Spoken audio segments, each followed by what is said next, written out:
Today I wanted to spend some time.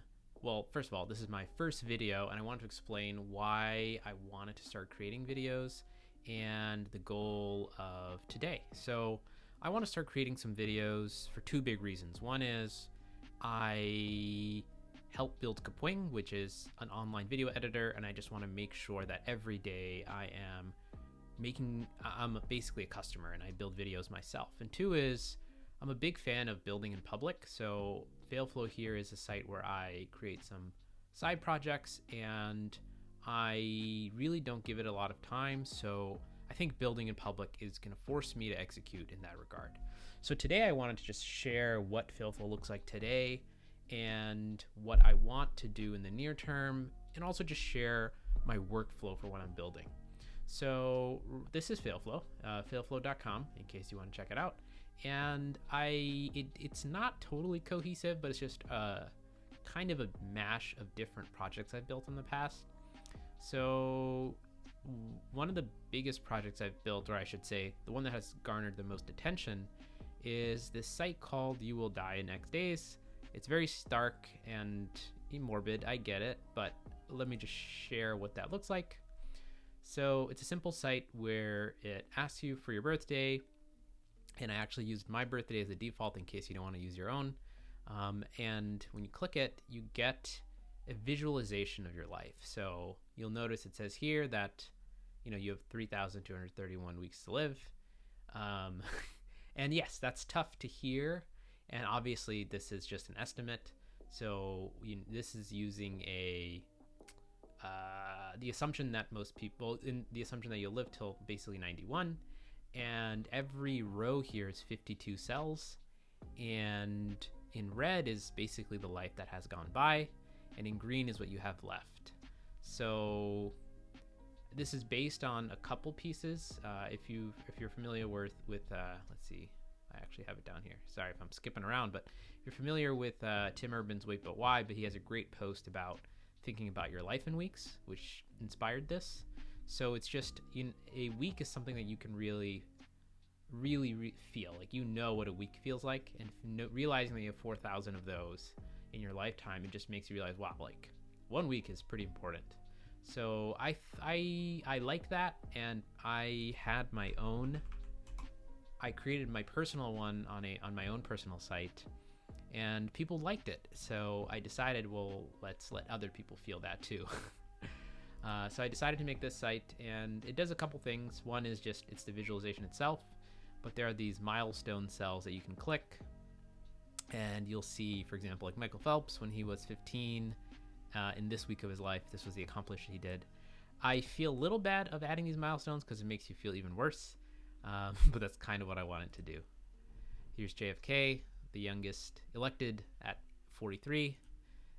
And then at the bottom are some quick one is this very quick glance of the viz. And then a couple just facts, I should say, interesting facts about, life, estimates of life, what the Office of Social Security thinks. They think most Americans will live till 83. So, this might actually, this chart should actually be shorter if we're following actuarial tables. And then in a list, just show those milestones that I've put already. Okay, so that's sort of the first item on failflow.com. And you know what? This might take a while, so maybe I'll go quickly through them. But this one did pretty well. Let's see, if I go back to here, you'll notice, I put on Product Hunt a while back, and it got 600 upvotes, which made me feel pretty good, but compared to other products, not as great. So overall, I'm happy with it, but it's, nothing to be totally proud of. The next one I have on the list here is Hacker News Release Dashboard. This one was more of an exercise for me of just creating accounts, and I'm already signed in, so you can't really see what the landing page looks like. So the goal here was to quickly be able to see what comments you haven't answered on a Hacker News thread, and this was something I realized when I posted a couple of my other products to Hacker News. I just noticed that I had to constantly check my posts for comments that I haven't responded to, that I really wanted to. So here you can actually sign in and track posts on Hacker News, and it'll tell you in the dashboard fashion how many comments haven't been responded to. And I actually wanted to add more to this, but it didn't garner as much attention. So I was hoping, I guess people, well, I don't think the number of people who release on Hacker News and need to track it is too high, or it's just not a good product. So either way, I didn't feel that I needed to build more on top of this. But I'd love for you to check it out. It probably doesn't work perfectly. So if you have any comments or just want to tell me what's going on, yeah, try it. Let's see. This one was a fun one, human sounds. And this is just a landing page where I have a bunch of recorded sounds. So let's see. I wonder if you can actually hear this.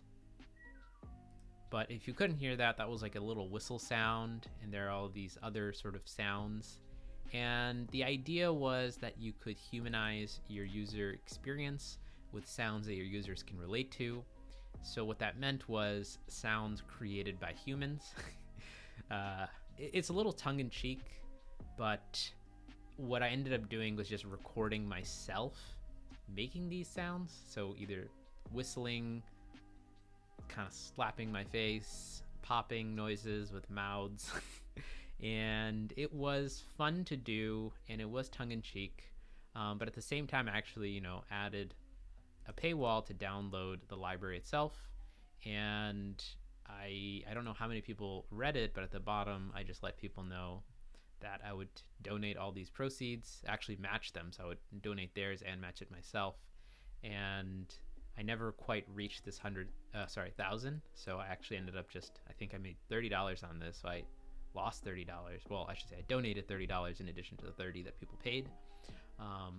So I'm glad someone found value in it, and it was fun to build.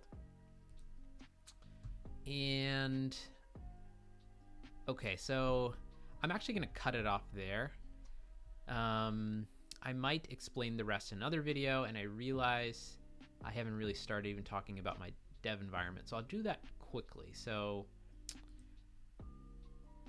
this is my desktop. It's a little messy, but just to kind of kick it off, I'll talk about my productivity. So lately I've been using this app called Slash. It was on Product Hunt recently, and I actually really like it. You create a list of tasks.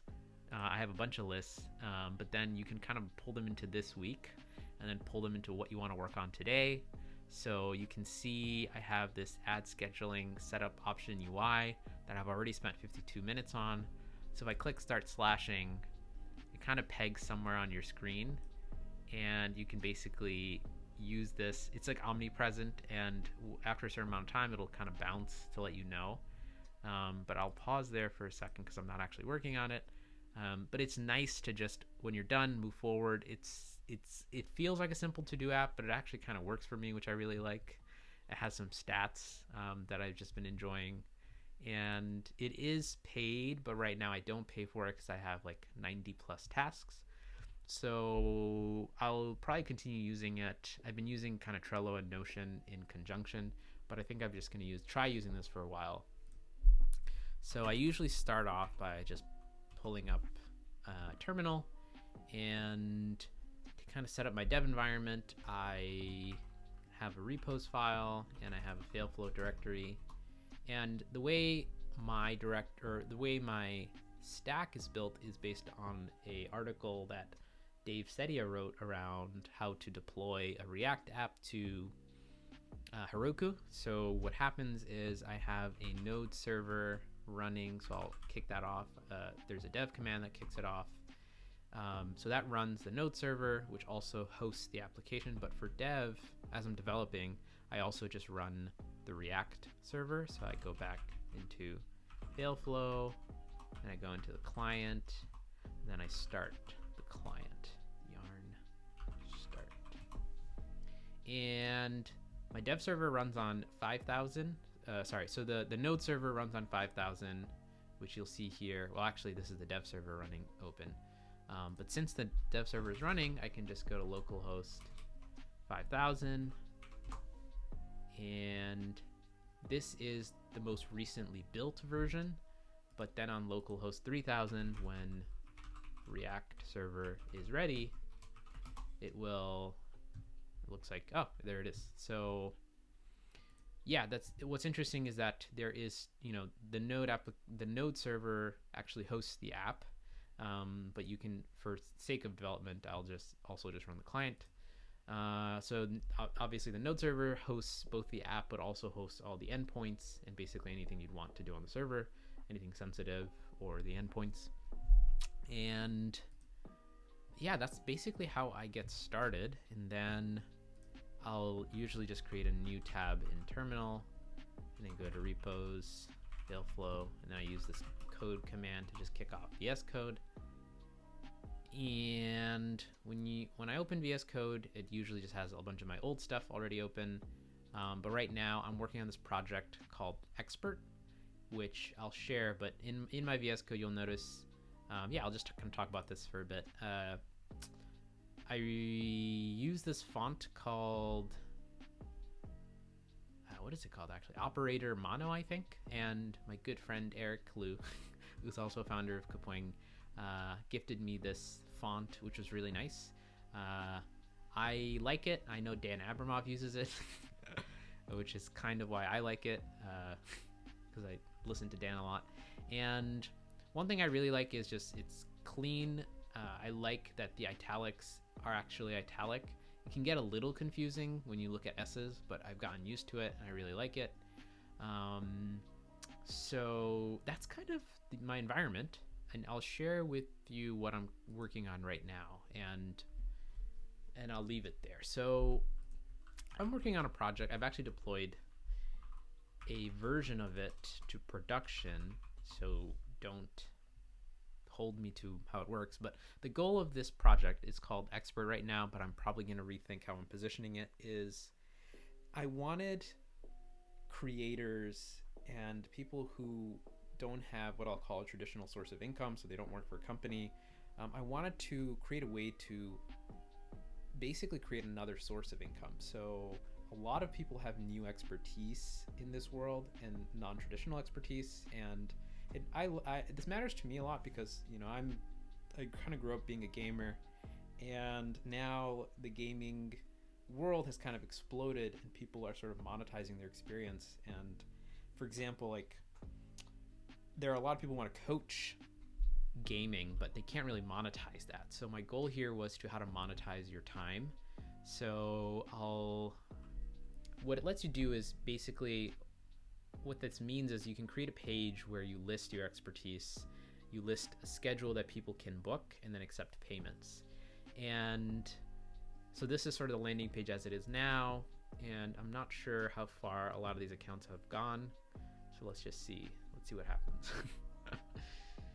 This should take me, okay, so here's the form that sets up. So you can set up your site, which is prefaced by FailFlow /X. So I could do, for example, Shah. This is a simple form to just set up a handful of things, and it's going to validate because I'm not going to fully fill it out. But after you're done setting that up, you'll have a page ready. So I already have one set up. And yeah, I mean, this is very much in progress, but here's the page that would come up when you're done. So, hey, this is me. A quick blurb about me, what I'm available to do, how I can help, and the hourly rate. So one thing that I wanted to make sure was that there was some sort of virality inside the product. So whenever someone sees this, they can create their own if they're an expert themselves. And right now this is actually working where I don't have the scheduling itself, but the payments actually work. And it was interesting to kind of build this out because I had to figure out how like Stripe platform payments worked. But after you kind of set up, it worked really well. So my goal today is to get the scheduling portion out of the way, like actually picking times and saving those scheduling components. So kind of going back to Slash, one is the UI. 2 is kind of tying that to actual information, which is all on the expert side. But then the next thing I have to do is make sure that when someone visits your site, they can actually select the time. And then the last thing I really want to make sure that works is, given that everyone has their own rate and likely will have their own cadence around weekly, bi-weekly, etc., I want to make sure the subscriptions actually work as expected. So that's my plan for today. It's actually took a lot longer than I thought it would. So yeah, let me know if you have any questions, or actually I'd love to know if this was interesting to anyone or just completely boring. So just let me know, and